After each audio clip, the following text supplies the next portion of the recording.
200 বছর আগে 1824 সালে তৎকালীন মহারাজা সূর্যকান্ত আচার্য চৌধুরীর কাছে মন্ডা বানিয়ে পেশ করেন মুক্তাগাছা থানার তরাটি গ্রাম নিবাসী রামগোপাল পাল।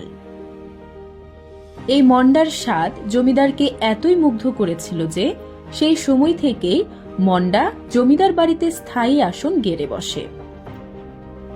জমিদারদের খুবই পছন্দের মিষ্টি ছিল এই মন্ডা। তাদের হাত ধরে ক্রমেই উপমহাদেশের সবখানে ছড়িয়ে পড়ে এই মন্ডার খ্যাতি।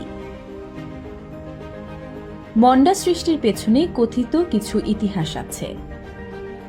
রামেন্দ্রনাথ পাল তার মন্ডা আলেখ্য গ্রন্থে লিখেছেন, গোপাল পাল স্বপ্নে প্রায়ই এক সাধুর দেখা পেতেন। স্বপ্নে সাধু তাকে মন্ডা তৈরির নিয়মাবলী শেখাতেন। প্রায় রাতেই সাধু কিছু কিছু মন্ডা তৈরির নিয়ম বলতেন। সর্বশেষ এক রাতে মন্ডা পাকের শেষ নিয়মটি শেখালেন এবং বললেন, তুই এই মন্ডার জন্য অনেক খ্যাতি অর্জন করবি। তোর মন্ডার সুখ্যাতি সারা পৃথিবীতে ছড়িয়ে পড়বে। 1971 সালে মুক্তিযুদ্ধ চলাকালীন গোপাল পালের বংশধরগণ ভারতে চলে যান। সেখানে মন্ডা তৈরি করেন, কিন্তু ভারতের আবহাওয়া বাংলাদেশের মন্ডার জন্য বিশেষ উপযোগী ছিল না, তাই আগের স্বাদ আর হয়নি।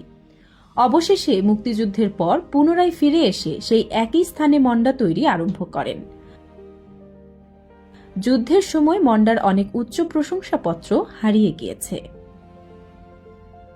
মুক্তাগাছার জমিদার শ্রী জীবেন্দ্র কিশোর আচার্য চৌধুরী তার আত্মজীবনীমূলক গ্রন্থ আমি বইয়ে লিখেছেন, মন্ডা হচ্ছে বিশেষ এক ধরনের মিষ্টান্ন যা দুধ চিনির দ্বারা বিশেষ কৌশলে তৈরি করা হয়। তিনি 1953 সালে নিজস্ব প্যাডে গোপাল পালের মন্ডার প্রশংসাপত্র পাঠান, যা আজও দোকানের দেয়ালে বাঁধানো আছে। মন্ডা শুধু মুক্তাগাছার নয়, এ হচ্ছে আমাদের বাংলাদেশের ঐতিহ্য, যে ইতিহাস তৈরি হয়েছে জমিদার সূর্যকান্ত আচার্য চৌধুরীর হাত ধরে। অতিথি আপ্যায়নে মিষ্টি মুখে খুঁজে নেওয়া হতো সম্মান, শৈলী আর কৃতজ্ঞতা। 200 বছর আগে যে বিশেষ মিষ্টান্ন তৈরি হতো শুধু জমিদারদের টেবিল সাজানোর কাজে, আজ তা বাংলার গর্ব। 2024 সালের 12 ফেব্রুয়ারি মুক্তাগাছার ঐতিহ্যবাহী এই মন্ডা স্বীকৃতি পেয়েছে জিআই পণ্যের, যা ময়মনসিংহবাসীর জন্য অত্যন্ত আনন্দের। এই মন্ডার প্রকৃত সৌন্দর্য লুকিয়ে থাকে তার নির্মাণে। দুধকে জাল দিতে হয় ধৈর্য নিয়ে, আগুনের ভাষা বুঝে। যখন দুধ আর আগুনের বন্ধনে তৈরি হয় ঘন ক্ষীর, তখন তাতে যোগ হয় সময়, শ্রম আর স্নেহ। এই মিষ্টির কারিগরেরা শুধু রন্ধন করেন না, তারা গড়ে তোলেন ইতিহাস।